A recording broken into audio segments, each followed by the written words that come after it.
É muito bom estarmos aqui na casa de Deus, para essa apresentação maravilhosa. Somos muito privilegiados. Agora também seremos privilegiados ao sermos ministrados pela palavra do Senhor. Gostaria que você abrisse sua Bíblia comigo em Romanos, capítulo 1, verso 17.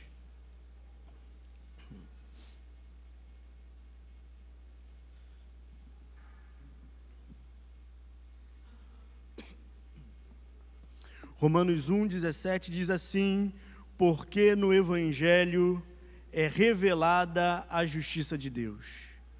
Uma justiça que do princípio ao fim é pela fé. Como está escrito, o justo viverá pela fé. Senhor, obrigado por tudo o que aconteceu no nosso meio nessa noite. Obrigado por tantas coisas boas que o Senhor tem nos agraciado. Obrigado por ouvirmos que o Senhor é o mantenedor da nossa fé, é o mantenedor da nossa vida, Deus. Nesse momento, venha falar com a sua igreja através da sua palavra, Pai. Em nome de Jesus, amém. Falar sobre fé na nação brasileira, falar sobre fé no Brasil é algo muito complicado, porque no Brasil existe uma diversidade religiosa. O Brasil é uma das nações mais religiosas do mundo. Então, se você vira para uma pessoa evangélica e você pergunta para a pessoa evangélica: você tem fé? A pessoa evangélica vai falar para você: eu tenho fé. Se você virar para o católico e perguntar para o católico: você tem fé? O católico também vai falar para você: eu tenho fé.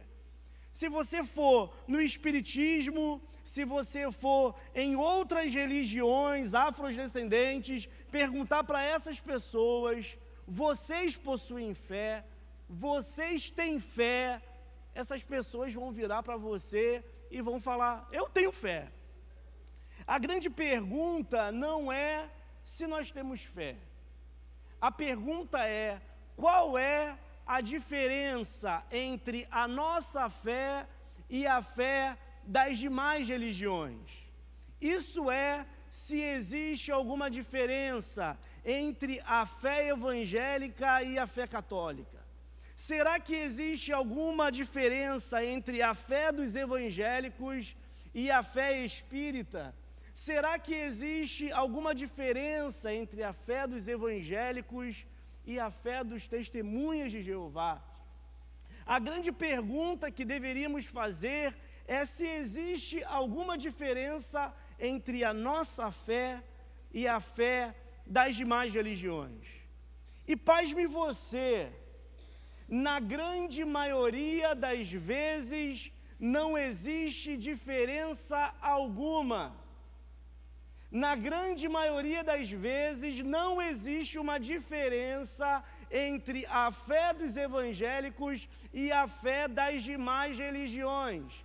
Não existe essa diferença por causa de duas palavras: sincretismo religioso. Talvez essa palavra soe como uma palavra nova para você. O que vem a ser um sincretismo religioso?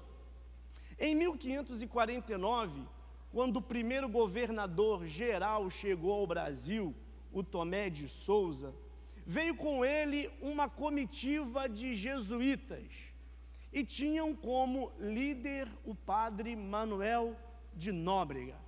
Padre Manuel de Nóbrega, ele era o líder dessa comitiva de jesuítas que estavam chegando ao Brasil em 1549. Esses jesuítas que chegaram ao Brasil, eles tiveram o seu início na Europa em 1545. Eles se iniciaram na Europa em 1545, porque dia 31 de outubro de 1517 aconteceu um fato histórico: a Reforma Protestante. O padre Martinho Lutero, ele fixou na porta da igreja de Wittenberg as 95 teses.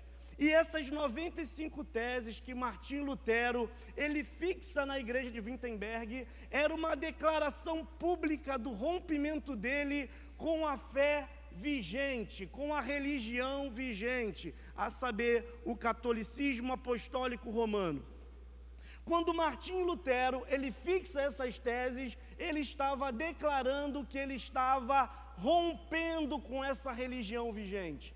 Então se começa um movimento de reforma, grupos começam a aderir esse movimento de Martinho Lutero. E esse movimento só começou porque Martinho Lutero, ele recebeu uma revelação. Uma revelação não, ele recebeu um despertar da palavra de Deus. Porque quando Martinho Lutero, ele leu o texto que nós acabamos de ler, em Romanos capítulo 1, no verso 17, porque no Evangelho é revelada a justiça de Deus, uma justiça que do princípio ao fim é pela fé, como está escrito, o justo viverá pela fé. Martinho Lutero, ele tem um despertar. Então Martinho Lutero, ele entende que a religião vigente naquele momento era um comércio religioso. A igreja estava vendendo as suas indulgências. A igreja estava vendendo a salvação. E Martinho Lutero, ele entende que o justo, na verdade, ele vive pela fé. Então esse movimento que nós conhecemos como reforma protestante, muitas pessoas começam a aderir a esse movimento. E o Papa João III, quando ele olha esse movimento, quando ele olha a força desse movimento, ele fala assim, opa, peraí, a igreja agora ela está perdendo força, a igreja católica está perdendo força. Então o Papa João III, ele convoca um concílio, chamado o Concílio de Trento, porque foi na cidade de Trento. E esse Concílio de Trento, ele propõe duas coisas. A primeira coisa que o Papa propõe é uma reformulação na religião católica. É a primeira coisa que ele propõe nesse concílio. E a segunda coisa que o Papa propõe é, temos que conter esse movimento chamado Reforma Protestante. Temos que criar um meio para poder conter, porque esse movimento está arrebatando muitos dos nossos fiéis. Então nós temos que conter essas pessoas. Então o padre, ele tem uma ideia brilhante nesse concílio de Trento. Ele cria a ordem dos jesuítas. O que vem a ser jesuítas? Jesuítas eram missionários católicos. Foram criados com a finalidade de conter o movimento da reforma protestante. Eles foram criados para eles irem evangelizar no Novo Mundo. Que novo mundo é esse? A descoberta da América. O Brasil foi descoberto em 1500, e os primeiros anos que o Brasil está sendo descoberto, está sendo explorado, na Europa, a reforma protestante está no seu ápice. Então o Papa, ele falou assim, se a Igreja Católica, ela não chegar no Novo Mundo, os protestantes vão chegar lá primeiro, e vão evangelizar todo mundo. Então, eles enviam esses missionários jesuítas, eles enviam esses missionários católicos, para poder chegar aqui ao Brasil. E eles chegam aqui ao Brasil em 1549, com o primeiro governador geral. Quando eles chegam, eles têm algo em mente. Eles têm uma concepção a respeito dos ameríndios. Eles têm uma concepção a respeito dos índios. Que concepção é essa? Quando o Brasil, ele foi descoberto em 1500, com a chegada de Pedro Álvares Cabral, o escrivão Pero Vaz de Casminha, ele escreve uma carta ao rei Dom Emanuel. Que carta é essa? O Pero Vaz de Casminha, ele escreve uma carta dizendo ao rei Dom Emanuel que os índios aqui no Brasil, eles eram ingênuos. Eles eram uma folha em branco e eles precisavam que clérigos viessem até aqui e evangelizassem esses índios. Então, quando os jesuítas, eles chegam aqui no Brasil, a concepção que eles têm dos índios é que esses índios, eles seriam fáceis de ser evangelizados, porque eles eram uma folha em branco. Era só preencher neles uma nova religião, era só colocar neles uma nova crença. Só que quando os jesuítas começam a se relacionar com os índios, eles percebem que não era tão fácil assim. Eles percebem que os índios já tinham um sistema de crença. Os índios já acreditavam em deuses, os índios já possuíam as suas religiões, eles tinham as suas divindades que formavam um panteão de deuses. E os jesuítas perceberam que o trabalho deles agora seria um trabalho muito complicado, porque esses índios não eram uma folha em branco, esses índios já tinham uma religião, esses índios já possuíam um Deus. E os jesuítas começam a sentir dificuldade de apresentar o Deus que eles acreditam, apresentar Deus, apresentar os santos católicos para esses índios. Então os jesuítas, eles tiveram uma ideia brilhante, que é aí que vai entrar o sincretismo religioso. Eles têm uma ideia brilhante. Eles viram para os índios e perguntam para os índios: qual é o Deus de vocês, o Deus dos céus? Aí os índios, a tribo Tupi-Guarani, vira para os jesuítas e fala: o nome do nosso Deus, Criador dos céus, é o Tupã. Aí os jesuítas: Tupã é o Criador dos céus? Sim. Então, esse Tupã não é Tupã, esse Tupã se chama Deus. Esse Tupã que vocês acreditam, esse Tupã que vocês veneram, esse Tupã que vocês adoram não é Tupã. Esse Tupã se chama Deus. O que os jesuítas estavam fazendo era uma associação com os deuses dos índios, com os deuses da religião católica. Uma associação de crenças e uma associação de práticas religiosas. Então denominamos isso de sincretismo religioso. E esse sincretismo religioso, ele é mais evidente com a chegada dos escravos no Brasil. Porque quando os escravos eles chegam no Brasil, eles não podiam adorar os seus deuses. Eles não podiam adorar os deuses africanos, porque os jesuítas não deixavam, porque os senhores das terras não deixaram os escravos adorar. Então os escravos, eles tiveram uma ideia brilhante, porque eles não queriam perder essa identidade religiosa que possuíam com seus deuses. Então os escravos fizeram assim: eu vou colocar o nome dos santos católicos nos nossos deuses. Então o Deus dos escravos, Oxalá, eles chamavam de Jesus. O Deus Ogum, eles chamavam de São Jorge. Então, para os jesuítas, para os senhores das terras, os escravos estavam adorando a Jesus, mas na verdade, eles só trocaram de nome. Eles só fizeram uma substituição. Estamos falando que isso é sincretismo religioso, uma troca de um Deus por outro Deus. Uma troca, uma fusão, uma junção, uma verdadeira sopa. Isso chamamos de sincretismo religioso. Você pode perceber que a fé dos brasileiros é uma fé voltada para o sincretismo religioso. A pessoa, ela estava em uma determinada religião, ela estava adorando a imagens, ela estava venerando a imagens. Hoje ela aceitou a Jesus, então ela passa a ter uma fé evangélica, só que ela não adora mais a imagem, mas em compensação ela compra rosa, em compensação ela compra o lenço ungido. Por quê? Isso é sincretismo religioso. Ela só trocou uma religião por outra, ela só trocou um Deus por outro, ou fez uma substituição do nome desse Deus. Isso chamamos de sincretismo religioso. Quando nós olhamos para as pessoas evangélicas, porque a nossa religião é uma religião evangélica, para as pessoas protestantes, você pergunta para as pessoas o que é fé, elas não sabem nem te falar o que é fé. Muitas pessoas estão dentro da igreja e acham que Deus está com a mão fechada, e elas chegam na igreja, elas fazem a oração da fé, e quando elas fazem a oração da fé, Deus vai abrindo a mão, e dá aquilo que elas queriam receber.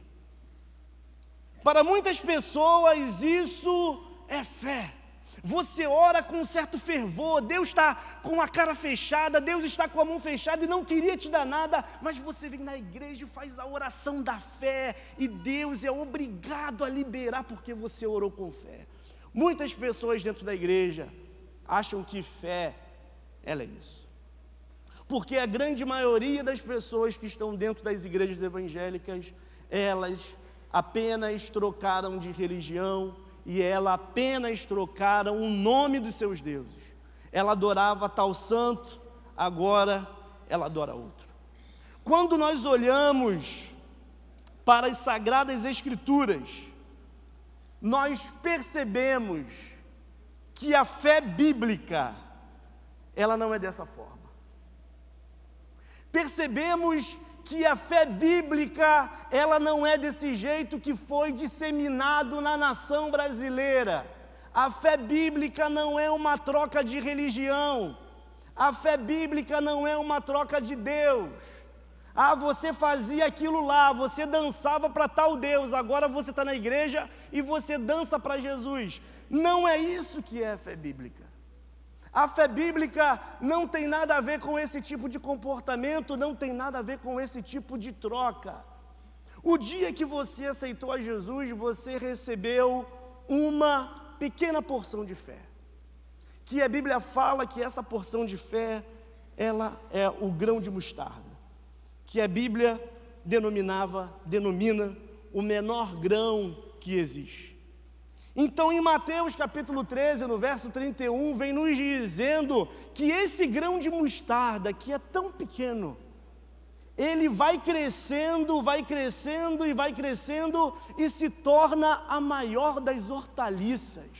O que é isso? A Bíblia vem nos ensinando que a nossa fé, ela deve ser crescente. Você aceitou a Jesus, você recebeu uma pequena porção de fé como um grão de mostarda. Você precisa cultivar essa fé para que essa fé possa ir crescendo e você possa ir se desenvolvendo. O grande problema é que a grande maioria das pessoas, quando aceitaram a Jesus, elas receberam essa porção de fé e essa fé ela foi sufocada. Essa fé, ela foi abafada. Romanos, no capítulo 10, no verso 9, diz assim: se com a tua boca confessares a Jesus, e em teu coração creres que Deus o ressuscitou dentre os mortos, tu serás salvo. Isso é a fé do grão de mostarda que você recebeu o dia que você aceitou a Jesus. Só que essa fé do tamanho de grão de mostarda que você recebeu no dia que você aceitou a Jesus, se você não cultivar, se essa fé não crescer, você não vai conseguir chegar ao final da sua trajetória. Você vai parar no meio do caminho, porque depois dessa experiência de fé que você teve, você vai precisar ter uma fé maior para entender outros princípios espirituais. Se você não cultivar esse grão de mostarda que você recebeu ao aceitar a Jesus, você não vai conseguir entender outros princípios espirituais estabelecidos na Bíblia. Quer ver? Você aceita Jesus. Se você não cultiva essa fé, você nunca vai conseguir entender a questão da remissão dos pecados. Você nunca vai conseguir entender a suficiência do sangue de Cristo. Não é a mesma coisa, pastor? Não, são coisas completamente diferentes. E você dentro da igreja, você percebe como que as pessoas não desenvolveram a fé para entender outros princípios bíblicos. Porque tem gente dentro da igreja que vira e fala assim: pastor, você sabia que eu sou amaldiçoado? Você, pastor, sabia que a minha família é amaldiçoada? Eu falo assim: sério, irmã? Sério? Pastor, começou lá com meu bisavô. É um espírito de divórcio na família, pastor. Meu bisavô, ele se divorciou, o meu avô divorciou, meu pai divorciou, e eu também vou me divorciar. Porque parece, pastor, que eu sou amaldiçoada, que tem uma maldição rondando na minha família. Pastor, na minha família tem uma questão de dívidas, o meu bisavô vivia endividado, meu avô endividado, meu pai endividado, eu estou endividado. Isso é uma maldição. Por que as pessoas falam isso? Porque elas não entendem a suficiência do sangue de Cristo. Elas acham, elas têm esses certos pensamentos, porque elas não entendem que o sacrifício de Cristo, o sangue de Cristo é poderoso para quebrar qualquer maldição. Elas não conseguem entender. Porque, querido, se deu errado com o seu bisavô, se deu errado com o seu avô, se deu errado com o seu pai, esse negócio ele tem que parar em você, porque você é lavado e remido pelo sangue do Cordeiro, tem que acabar em você, vai precisar acabar em você. Suficiência do sangue de Jesus Cristo. É quando você desenvolve a fé e você acredita que o sangue de Cristo, ele é suficiente para libertar. Ele é suficiente para perdoar pecados. Ele é suficiente para poder quebrar qualquer maldição do passado, qualquer coisa relacionada ao passado. Você entende que o sangue de Cristo, ele é suficiente para poder curar você. Porque quando você era de outra religião, meu irmão, deixa eu falar um negocinho para você. Você ia lá no padre e você estava com uma questão, o padre falava para você assim, ó, você ora para tal santo. E você ia lá em tal santo e orava. Aí quando você estava com outro problema, eles falavam para você, ó, agora você vai ter que orar lá para o outro. Aí você ia lá para o outro e orava. Aí quando você estava com o terceiro problema, eles falavam para você, ó, agora você vai ter que orar lá para o outro santo. O dia que tu aceitou a Jesus, você percebeu que Jesus é suficiente, que o sangue de Jesus é suficiente. Você vai até Jesus e Ele resolve os seus problemas. Mas esse entendimento nós só temos quando desenvolvemos a nossa fé. Tem pessoas que abafaram a sua fé, pessoas que não quiseram crescer com a sua fé. É por isso que 1 Pedro capítulo 1, verso 18, ele começa falando, irmãos, vocês não foram comprados com coisas perecíveis como ouro e prata, quando vocês viviam no vazio da vossa alma, vocês foram comprados pelo sangue de Jesus Cristo. É esse sangue de Jesus, é esse entendimento da sua condição. Por isso que Hebreus capítulo 9, verso 12, ele fala assim, olha, não foi por causa do sangue de bodes e carneiros, foi pelo próprio sangue de Jesus, que adentrou o santo dos santos uma vez por todas, para dar a nossa redenção eterna. Desenvolvimento da nossa fé. E para você entender outro princípio espiritual que vem após a remissão, você também vai precisar de uma porção de fé. De uma porção de fé maior do que aquela quando você confessou. Você vai precisar de um desenvolvimento da sua fé, porque você saiu da salvação, você confessou, você foi salvo, você recebeu a fé de um grão de mostarda. Você precisa desenvolver essa fé para você entender a questão da remissão dos pecados, da suficiência do sacrifício de Cristo. E agora você vai precisar de uma fé maior para entender a filiação.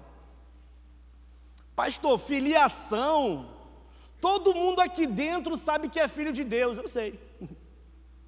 Todo mundo aqui dentro sabe que é filho de Deus. Se você também chegar em outras igrejas evangélicas, se você também chegar em outras religiões e você perguntar, você é filho de Deus? Todo mundo vai falar, eu sou filho de Deus. Porque as pessoas, elas têm esse entendimento, mas elas não conseguem viver isso.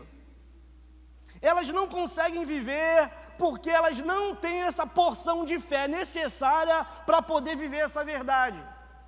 É por isso que no Evangelho de João, no capítulo 1, no verso 11 e no verso 12, ele diz assim, ele veio para os que eram seus, e os seus não os receberam. Mas todos quanto o receberam, a saber, aqueles que creem em seu nome, deu a eles o poder de serem feitos filhos de Deus. Você vai precisar dessa porção de fé. Pastor, eu não preciso porque eu já tenho. Tem não. Tem muita gente dentro da igreja que está desesperado querendo fazer uma campanha para poder receber uma bênção. Querendo fazer uma campanha para poder receber aquilo que é dele por direito e ele não sabe que é dele por direito. Sabe por que não sabe que é dele por direito? Porque ele não tem noção que ele é filho. Então ele acha que tem que fazer sacrifícios. Ele acha que tem que fazer as 7 semanas, as 10 semanas, as 20 semanas, as 30 semanas para receber uma bênção. E ele não para poder raciocinar que essas coisas Jesus Cristo conquistou na cruz e pertence a você. As pessoas não entendem porque elas não vivem essa realidade. Elas não conseguem viver essa realidade porque elas não conseguem entender isso. É por isso que Paulo ele fala em Romanos 8:17, se vocês são filhos, vocês também são herdeiros, herdeiros de Deus e co-herdeiros de Cristo. Para de ficar querendo criar um amuleto da sorte, querido. Você tem coisas que foram conquistadas na cruz e pertencem a você por herança. Ah, pastor, mas se o fulano de tal colocar a mão na minha cabeça, eu posso ser curada. Quem morreu por você foi Jesus Cristo, meu irmão. Foi Ele que se sacrificou por você. Pelas pisaduras dele é que você é sarado, não é por causa do pastor A, não é por causa do pastor B, não é por causa do pastor C. Para de criar esses amuletos da sorte para você. Isso se chama sincretismo religioso. Você viveu essa experiência em uma outra religião e agora quando você chega aqui, você quer adaptar a sua vida. Você quer adaptar a outra religião a essa realidade. E não dá certo. Não dá certo porque agora você é filho. Você é filho de Deus, você é amado do Pai. E deixa eu falar um negócio para você. Não importa o que você faça, não importa o que você tenha feito, nada vai mudar essa realidade, você continua sendo filho. É por isso que as pessoas, na nossa geração, elas estão se suicidando. Elas estão se matando, até mesmo dentro da igreja, sabe por quê? Não tem identidade. Não tiveram fé suficiente para desenvolver a filiação, para entender que são filhas de Deus, então elas vivem presas a um sistema religioso, a religião destruindo o homem, porque essas pessoas, elas não têm um relacionamento com Deus, elas não cultivam a sua fé, elas não desenvolvem a sua fé. Depois que você sai da questão da filiação, você precisa entender mais uma coisa e você vai precisar ter fé suficiente para isso. Você vai precisar entender que a nossa fé, ela produz transformação. A nossa fé, ela vai produzir transformação. Se não existe transformação, querido, você não está na fé genuína, você não está na fé verdadeira. Porque as pessoas, elas chegam na igreja, e pasme você, elas passam anos dentro da igreja, e elas não são transformadas, e elas não se incomodam com isso. Porque a transformação para elas não é uma prioridade. Elas não têm fé suficiente para acreditar que o caráter precisa ser mudado. Por isso que você tem gente dentro da igreja há anos, que é mentiroso, é ladrão, é trambiqueiro, é promíscuo, viciado, e ele não se importa. Pelo contrário, ele chega dentro da igreja, adora a Deus, sente arrepio, ele pula, dança, dá glória a Deus, aleluia, para ele está tudo bom. Sincretismo religioso. Só trocou de uma religião e veio para outra. Se não tem transformação no caráter, se não tem transformação na vida, não desenvolveu a fé. Pessoas que não se falam na família, pessoas que não se falam na igreja há anos, atravessam a rua, preferem ver o capeta, mas não quer ver o irmão. Fala, Senhor, manda o diabo, mas não manda ele.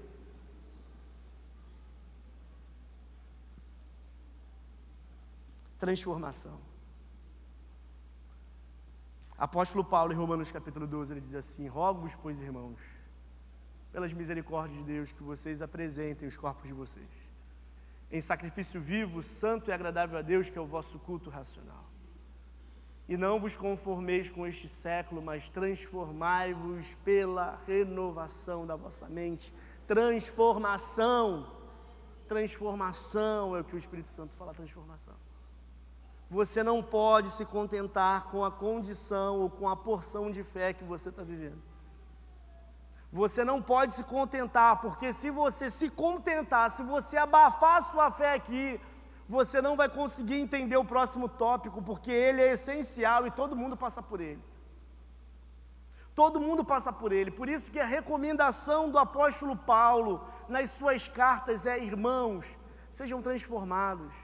Irmãos, abandonem a velha natureza, se revistam da nova natureza em Cristo Jesus, abandonem aquele modo de pensar de vocês e sejam transformados em um novo modo de pensar. Mas as pessoas elas acham que o arrepio delas, que elas sentem na igreja é fé. Elas acham que quando elas estão arrepiadas, Deus está falando, e quando elas não estão arrepiadas, Deus está quieto.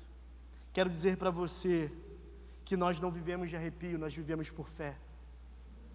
E mesmo quando você não sente o arrepio na igreja, eu quero falar para você que o Espírito Santo está falando do mesmo jeito. Porque nós não vivemos de sentimento, nós vivemos de fé. A nossa vida está respaldada, a nossa vida está alicerçada na fé em Cristo Jesus. Um outro princípio, perdoe irmãos, eu estou tendo que correr para poder terminar a mensagem nos próximos 5 minutos.